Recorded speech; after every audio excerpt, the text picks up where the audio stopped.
Welcome அவர் lotus kitchen. எல்லோரும் எப்படி இருக்கிறீங்க? மீன் குழம்பு வைக்கிறதுக்கு மீனை நல்லா வாஷ் பண்ணி ஒரு பக்கமாக வச்சுட்டு ஃபஸ்ட்டு ஃப்ரைக்கு ரெடி பண்ணிக்கலாம். அதுக்கு ஒரு பிளேட்டில் அது தேவையான மசாலா பவுடர், மிளகாய்த்தூள், மல்லித்தூள், கறி பவுட்ரு, கரம் மசாலா, உப்பு, லாஸ்ட்டாக கொஞ்சம் குருமிளகு பொடி இதெல்லாம் போட்டு லெமன் சாறு விட்டு கரைச்சிக்கலாம்.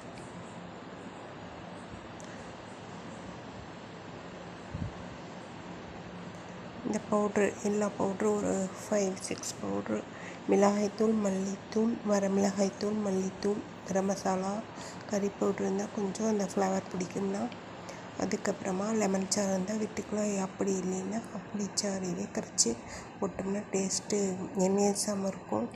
அந்த மீன் வறுவலில் லாஸ்ட்டாக ஒரு ஸ்பூன் நெய்யும் கூட விட்டுட்டோம்னா நல்லா ஒட்டாமல் முறுவலாக வரும்.